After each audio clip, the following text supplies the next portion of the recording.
How to score your dream home under the asking price in expensive neighborhoods.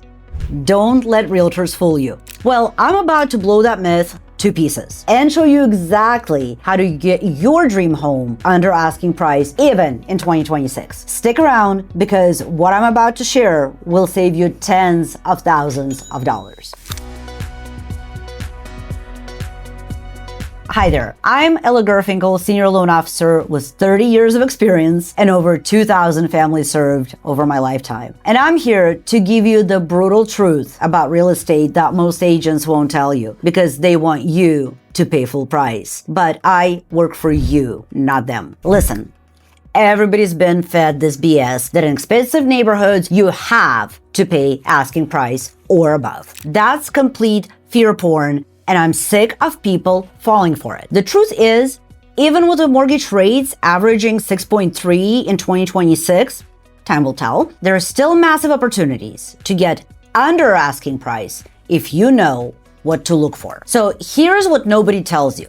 The list price is marketing, not value. Listing agents forget this. Sellers struggle to accept it, and buyers treat it like gospel. That's the root of most bad advice around under ask offers. Let me give you the real signal that a listing will accept under asking price. Signal number one, days on the market. In prime neighborhoods, competitively priced homes fly off the market in 10 to 20 days. If you see a home sitting 30 to 45 days or longer, that's your opportunity knocking. The seller is getting nervous, and nervous sellers make deals. Signal number two, price cuts and games. Look for recent price cuts, multiple reductions, or what we call phantom price cuts, where they relist the property to hide the history. This screams frustrated but stubborn seller, and that's the leverage for you. Signal number three, marketing mismatches. If you're looking at a $3 million home with crappy photos or a 3-sentence description, that is a red flag that screams opportunity. It usually means the listing agent has lost momentum or the seller is difficult to work with. Both work in your favor.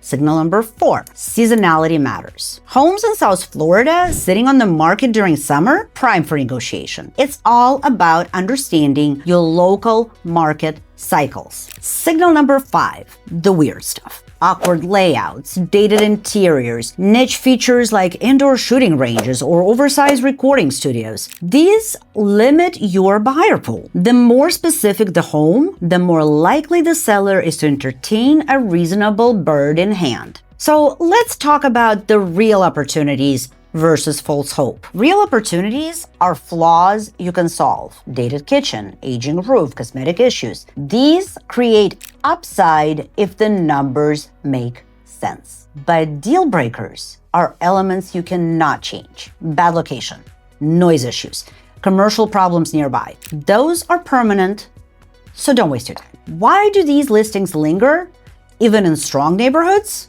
Well, it's simple. They're overpriced for their condition. Even in the most desirable locations, today's buyers are rational.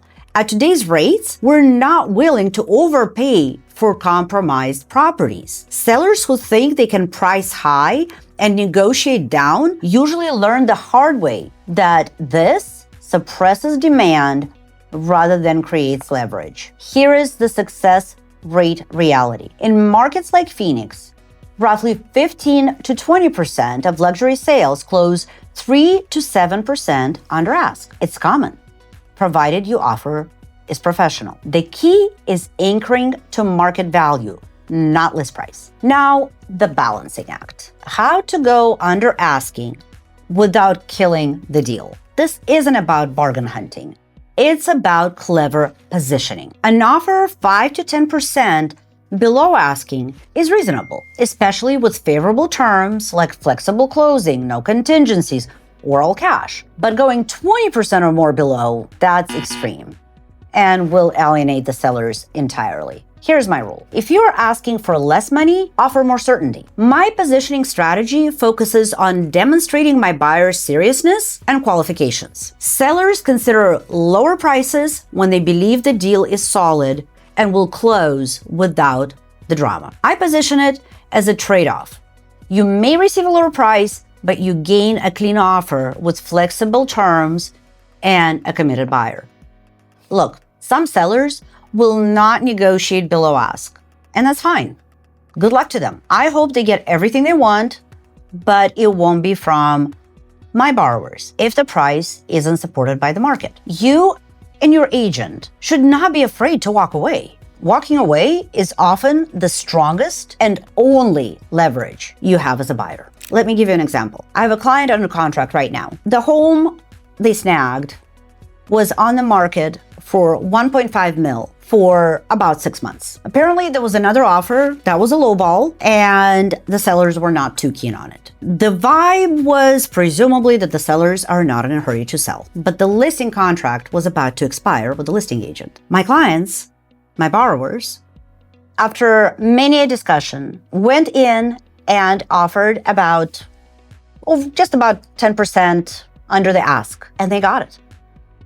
Case in point. So be smart, be strategic, and work with the professionals who know how to read these market signals. If you want to learn how to spot these opportunities in your specific market, book a free consult with me and I'll line you up with a real estate professional who knows a specific area well. We'll give you a blunt, honest assessment of what you can and cannot do. Now remember, the best time to buy was 10 years ago and today. You can't turn back the clock. So if you're ready financially, let's make it happen.